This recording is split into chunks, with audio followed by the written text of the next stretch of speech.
not the kingdom, doesn't manifest the kingdom. You need them to include them in on your life, to expand your life. There will be things that they will bring to the table. They can't repay you in earthly terms perhaps, but there are things that they're going to bring to the table that are going to kingdomize your life. To have this heart and this perception that goes beyond the earthly normal, beyond our preferred social groups, and includes outsiders and brings them in. See, that's God's way of living. That reflects God's heart. That's dancing with God. That's the kingdom of God. That is the blessed life. You'll find a joy and a depth there you otherwise would never know. These folks are going to help you bring the kingdom into your life, even as you're sharing your stuff with them. It's not so much that they need us, speaking to people of privilege, but rather we need them. We desperately need them to include them in on our life. Imagine what would have happened if the Pharisee, rather than just throwing a party where he invites his Pharisaical friends and the religious folks and the wealthy folks, imagine what would happen if he regularly threw parties where he invites people in who are the disabled, who are the poor, who are the outsiders, who are the judge, the tax collectors and the prostitutes. And what if he invited them all in? No, he would, of course, lose all of his Pharisee friends. There's always a price to pay for doing the kingdom. But I guarantee you this man would be changed if this prominent Pharisee had invited folks like the guy with dropsy in all the time rather than just being a little trap. If he always included people like that, it would change who he is. It would change how he looks at people. It would free him from some of his judgments about people. It might free him from his religious bondage. He would become more humane. He'd become more godly. He might get saved as the king. And I mean by that, bringing kingdom wholeness into his life. Because he certainly would start to get in on the inside of their life, and it would expand him as he's freed from the narrowness of his own Pharisaical worldview. He needs them. He would be the benefactor. Yes, they get a meal out of the deal and some other things, but the main benefactor is him, the Pharisee, the religious person, the insider, the mainstream. We need those who are outside of that stream in our life for our sake, if we're going to be manifesting the reign of God and participating in the reign of God. The last half a year or so, have been occasionally having these Bible studies at this apartment complex for people who would otherwise be homeless. And in this apartment complex, a lot of the folks have special needs and disabilities. Not all of them, but I was invited. Someone in my church lives there, and this church lives there, and so they invited me to just kind of come and do a Bible study.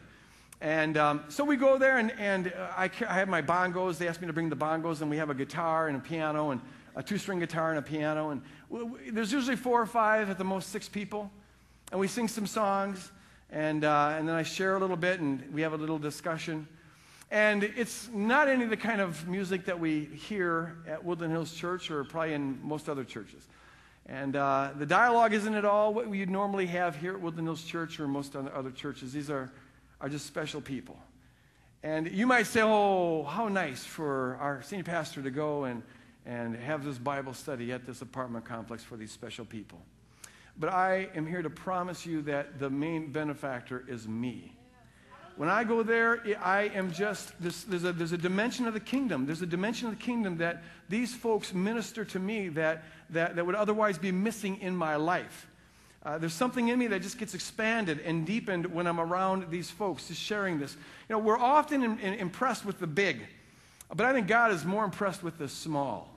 We're often impressed by the charismatic personality and the sharp person, and the person's got this skill or that skill, and the great music and the wow, bang, boom, church steeple or what have you. Oh, God's really moving. Look at that sizable, measurable impact. And God uses everything. So I'm not here to demean that, but I'm telling you that God is more on those who are outside than those who are inside. You'll find a dimension of the kingdom on the marginalized and those who are off the radar screen than you will among the crowds where everyone is just the super healthy, super happy Jesus people. There's a dimension of truth and life and wholeness that folks who are outside the mainstream can bring to those of us on the inside. We need them, able-bodied people. We need disabled people in on our life. Those of us who live in the mainstream, we need those outside the mainstream in on our life. Those of us who are wealthy, and most of us who are listening to this are by world standards wealthy. We need poor folks in on our life. We need to have some space in our life to be inviting them in, to have some kind of relationship there. And I don't have a formula for what that's got to look like. But individually and in our small groups, we've got to be asking this question: how do we free ourselves from the myopia, the narrowness of being around simply our preferred people group?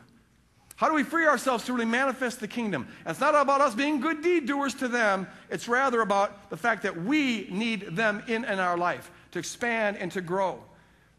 I love last time I was at this apartment complex, I came back and I started sharing with my wife what had gone on, and I began to cry because it was just so moving and so beautiful. In some ways, precisely because that environment is so stripped of all the normal world measuring things about wowness and all the religious measurements of where God is. It's raw kingdom. I feel in some ways it's more authentic kingdom than what I'm doing right now. And then God uses what I'm doing right now, but this just feels so authentic. And it moves me in different ways. So it's not a unilateral, let's be nice to the people who are unfortunate.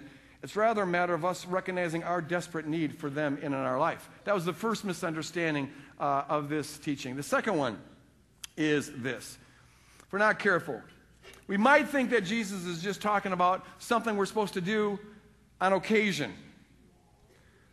We'll have once a year, let's be nice to poor people Sunday. Or once a year, let's acknowledge people with disabilities Sunday, or something of the sort. Or once a year, let's reach out to the most judged sinners Sunday, or something of the sort. And that will come across as patronizing, but it also will come across as entirely missing the point of this passage. Jesus uses the wedding feast as his analogy because it's normal in life to have weddings. But his point isn't just about weddings or something we're supposed to do on occasion. He's giving us a prescription here about how to live in a kingdom mindset that leads to the resurrected life. It's a lifestyle sort of thing. We're to live with our radar up to detect the folks that are off of everyone else's radar screen. And to have a heart that's willing to move outside of our comfort zone and our convenience zone to include them in on our life. However, in whatever capacity that might be. It's not a one-time occasional thing. It's a lifestyle, mindset, heart-set sort of thing where we walk in this. A couple of Sundays ago at the end of a service, and here's just an example of what it looks like. I was talking about, swimming upstream in the culture, and the kingdom is a beautiful revolt, and standing up against tanks and things of that sort. And there's this young girl, 10, 12 years old, I would imagine. I think she said she was in third grade, but I don't remember. But she came up afterwards, and she asked me, this is one of the heroes that we're trying to train over there in children's ministry. And she goes, Pastor Boyd, I'm just wondering, how do I do that? In my third grade, how do I stand up against tanks? What tanks do I stand up to? And I just was so blessed that there's a kid asking this question. When most kids are going to be obsessing about who likes me and who doesn't like me, if we can train kids at this age not to worry about that because Jesus likes you, and you can be a kingdom hero here if you can swim upstream in your third grade culture. And so I just said to her, well, here's one way to start. When you go on the playground, everyone's playing with their friends, their preferred social group. But I bet if you look carefully, if you have the mind for it, you'll notice a few of the kids who don't have anyone to play with. Why don't you just sort of skedaddle over there and play with those kids? Introduce yourself and be their friends. And maybe they're the unpopular kids who just don't look the right way or whatever, and maybe even your popular friends are going to reject you for it. That's no big deal. You've made a new friend, and you're doing a Jesus thing. And when you go to the lunchroom, as Scott was saying, everyone's got their little cliques, their little people groups, all their social hierarchy. But you'll find some kids, if you look for it, I bet you'll find some kids who don't have anyone to sit with. Why don't you go sit with them and introduce yourself and just become their friend? And maybe invite them over to your group if that's a safe thing to do. Otherwise, just sit with them. And that may seem like a little thing, but I'm telling you, that's a huge thing. That's a kingdom thing. That's a beautiful thing. That's a courageous thing when you're in third grade. And to the people who are on the outside, the marginalized people, it's all the world. My son was one of those who just couldn't learn the rules about how do you get on the inside of a social group. How do you play that game? Some people are good at it. He was never good at it. And so he was one of the ones who was always on the playground by himself and always sitting in the lunchroom by himself. It's the loneliest thing in the world where you hear the crowd down there laughing and you're just eating your peas by yourself. One day he came home from school, I think it was 7th grade, and he had a smile on his face which was so unusual. I asked him, how did school go? Normally I didn't want to ask that question because it wasn't a happy answer. But I saw the smile. I go, how did school go? And he goes, someone sat with me today in lunch. See, that's kingdom. That's like, don't tell me that's a small thing. That's humongous. That's humongous. That's the kingdom. And see, we really don't grow up